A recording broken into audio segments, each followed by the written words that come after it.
God for Lesson 7, The God.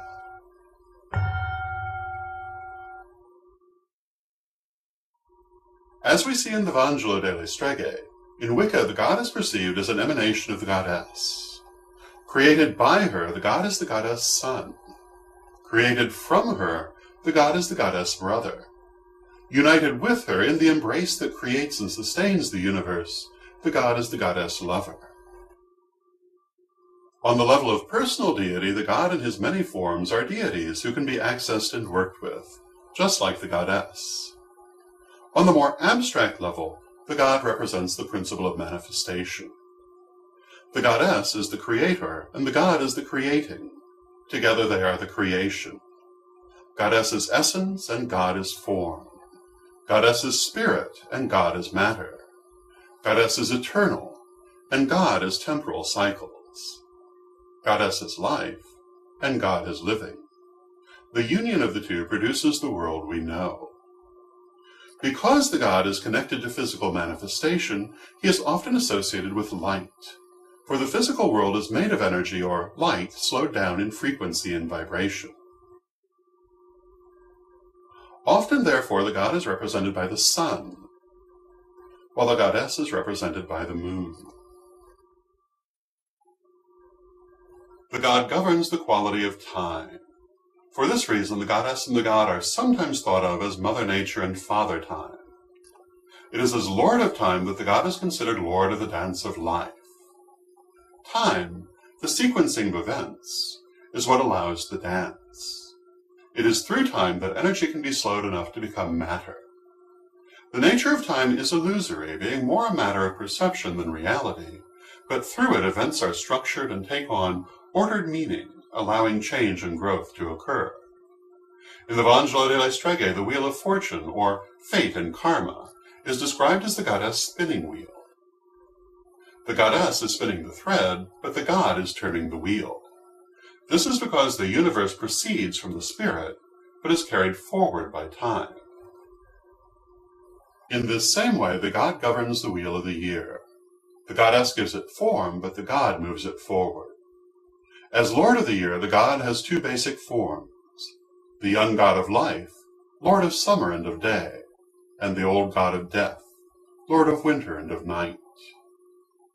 God of summer, Lord of life, strength, and creativity, the young god represents the sun at the height of its powers in the light half of the year, and the god in his evoluted or outward turning state, when he focuses on growth and expansion. God of winter, Lord of death, dreams, and magic, the old god represents the sun in its waning state, in the dark half of the year, and the god in his involuted or inward turning state, when he turns from physical to spiritual pursuits. In ancient times, people pursued farming in the light half of the year, under the patronage of the young god, who embodied the fertility of the fields and the nurturing power of the sun. In the dark half of the year, people had to rely on their stored food and on what they could catch by hunting, under the patronage of the old god. The wheel of the year eternally rotates between these two principles. In mythology, the god is sometimes portrayed as a single figure who grows from the young god to the old god, spending summer as the young god with the mother goddess in the land of the living, and winter as the old god with the crone goddess in the other world, as in the myths of Adonis, who spends summer with Venus but winter with Persephone, and Tammuz, who spends summer with Ishtar and winter with Alat. Sometimes he is portrayed as two separate figures, with the goddess being the one to spend part of the year with the young god and part with the old god, as in the myth of Blodeuwedd, who spends summer with Lugh and winter with Havgund. Both variations tell the same story. In the dance of life, the soul is moved forward through a continual cycle of death and rebirth. Beyond this, these two aspects of the god further break down into four archetypes. The young god breaks down into the hero and the lover, while the old god breaks down into the king and the sorcerer.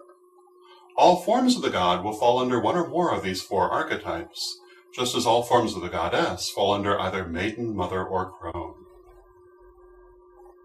The hero is the champion, who overcomes all obstacles and embodies creativity, vitality, and self-expression. Astrologically, Mars. The lover is the consort of the goddess, the dying and reborn god who embodies all virtues, the sun. The king is the god of justice and cosmic order, prosperity and expansion, Jupiter. The sorcerer is the divine fool, the magician who rules over magic, prophecy, and the other world, Mercury. The sorcerer is also sometimes called the horn god, because he is often shown with horns or antlers and is identified with the forest as a symbol of the other world.